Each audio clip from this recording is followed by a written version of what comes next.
subscribe. Have a beautiful day. Finally. Here I thought you would have forgotten all about me. I just waved it right, sweetheart. Well, because remaining silent would spoil this beautiful chance to finally speak to you. 18. Counts, I mean. If you are going to discuss me first, then we need to make sure you have all the correct facts. By all means then, if you want to charge me for 16 counts of murder, then go ahead. But it will be selling me short. Glad we could clear that up. Now, how about you? How many people have you killed? Why not? If we just talk about me, then how will we ever get to know each other? Somehow I don't believe that. Because if you had no interest in getting to know me, then you wouldn't have tried so hard to put me in this room. That kind of obsession. I like that. I like that a lot. Of course. Just like what I do is my job too. Glad to see we have so much in common already. Are we not? You look for people to put in a box. I also look for people to put in a box.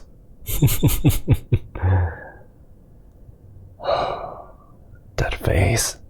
I could just eat you up. Call it a look of disgust if you want. I call it delicious. Wait, you want me to take this seriously? Fine, I will talk. If you agree that this will not be a one-sided conversation, I will tell you what you want to know and more. It's the least I can do for such a delectable pursuer. I see.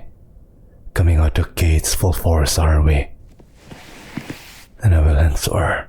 I just cannot help getting sidetracked staring at all of you.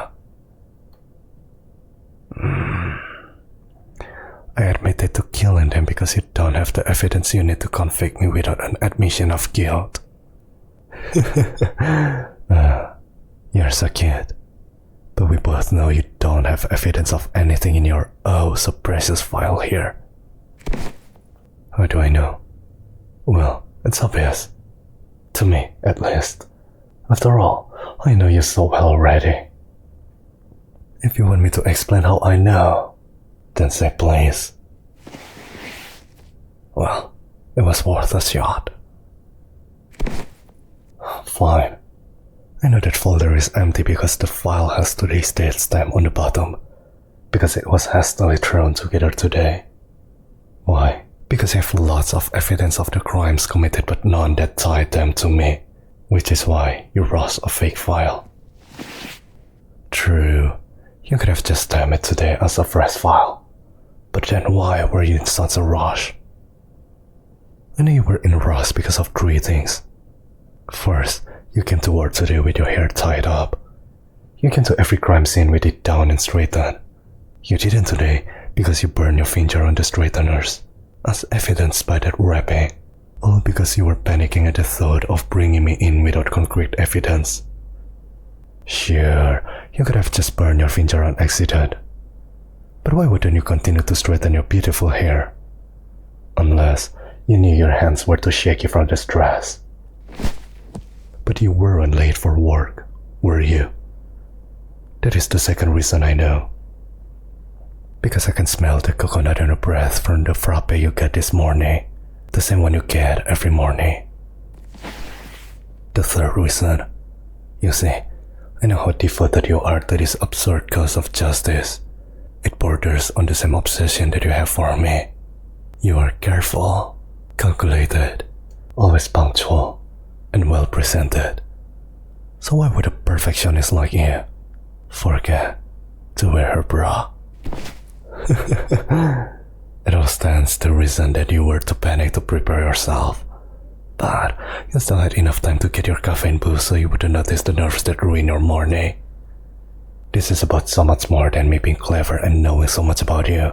Much as I find you irresistibly tantalizing, you have come to conflict with my work life. Yeah, I let the cops take me in without resistance so I could talk to you. I'm glad you figured it out before I had to leave you more breadcrumbs. Tell me, how you managed to track me down. And I thought we both know. I just want to hear you explain. Let me drink up that sexy mind of yours. My boots. Yeah. Did you like that? Wearing different shoes every time must have made footprints analysis so annoying for you. I did use the same pair of boots the last 2 times, didn't I? The same boots I'm wearing now. Nice touch, don't you think? Tracking their unique print pattern to the distillery I stole them from is how I would do it. Continue. Cameras showed a mastiff stealing them whose height, hair, and estimated weight perfectly matched me. Me, who you conveniently found wearing those very boots. Bravo, my darling. You certainly excel at 30 tall in the same way you do all things. It wasn't exactly hard. Yeah. That being said, maybe I was too obvious making sure I got caught on camera. But I had to be sure you would find me. What isn't special about you? You're perfect. You have the brains of one of us. Someone so deviously clever. But you have the heart of a civilian. I mean, that you panic, you take risk, and you don't allow for the possibility that maybe you're facing someone you just cannot outwit. I will not hold that against you. Beautiful. It's been a long time since I had anything close to competition. But you bring that in both the brains and look department. Does it bring me... It brings me insurmountable pleasure to sit here complimenting you. Win me any points? Sweetheart, I'm already all you can think about right now. Or did you not notice that you sat back down? Yeah, your job. I will believe you, if that is what you want. Baby, I would do anything you wanted me to. I've already said I would answer your questions. Is that all my pretty genius want from me? Then as a way. I do what I do because it's my job, but he knew that already. Come on, you're much too clever to pretend to be stupid. Don't act like you're one of those idiots out there. You're not. You're better than them. We are better than them. No. This isn't just some power fantasy. You know what it's like to be smarter than anyone else in the same way I do. It's a lonely thing. Been brilliant. Been talented. Every other woman in my profession are cold and distant. They take others to bed for the hell of it. So then it means something. Are we so enraptured with our superiority that without knowing it, we build the wall between us and love? Insane. Well, I suppose we have to be in our line of work. Why should I stop saying we and our? How is me eliminating threats any different from you locking them up for life? Finally, you asked the question you have been wanting to since you walked in. I'm not surprised you haven't figured that part out. We hide our tracks well enough that even your gorgeous eyes cannot find them. Criminal empire? No.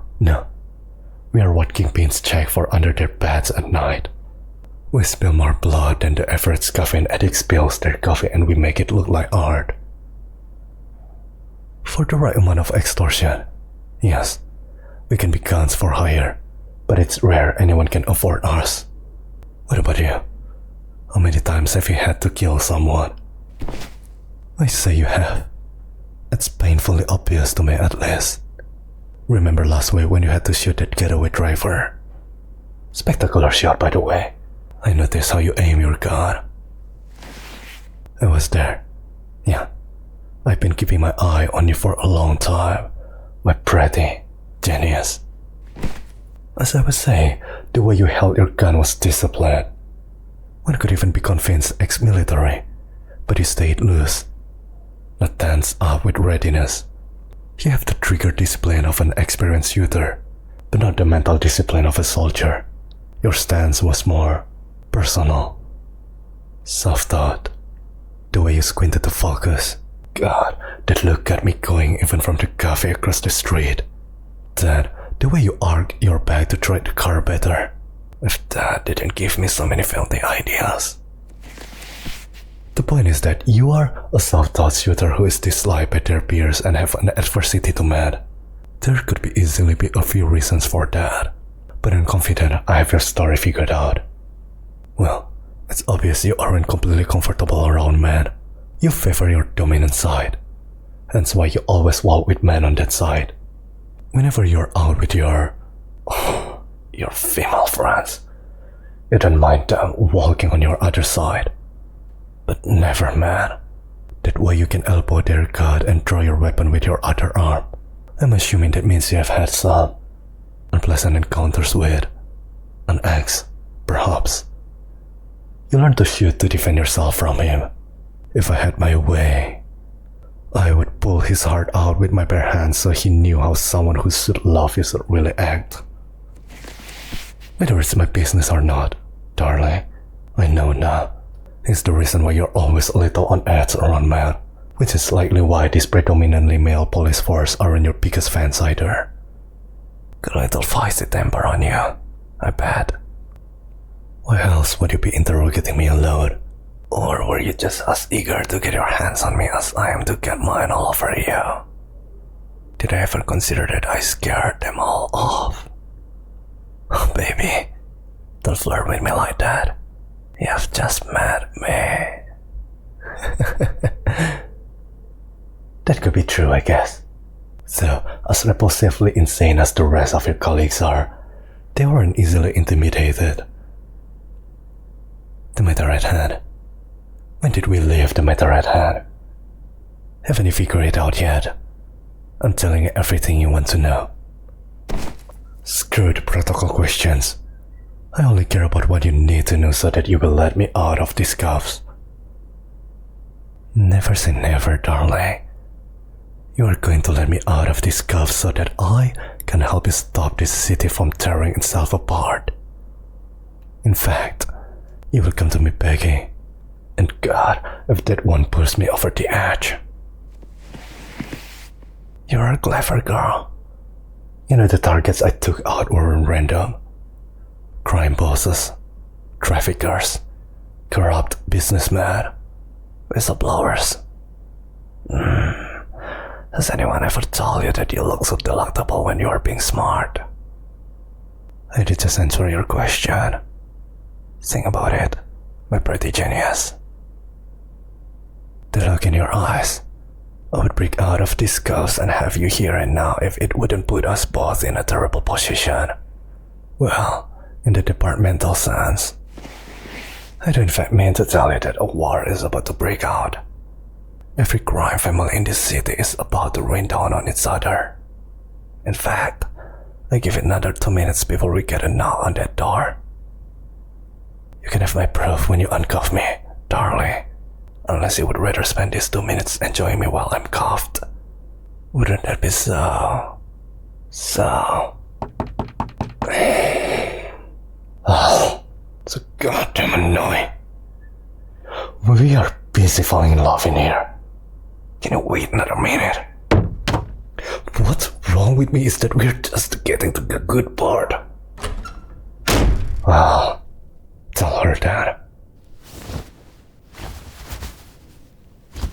Like I said, this is the part where you beg for my help. By all means, go out there and try to stop the bullets and bombs yourself, if you think you can. Will I agree to return to custody after I help you? Sure. But I get the feeling you will want to keep me all to yourself after this is over. Do you think you can agree to put me back in here after you get a taste for life on the other side? Then, we have a deal. Feel free to uncuff me whenever you're finished enjoying the sight of me at your mercy. That's my girl.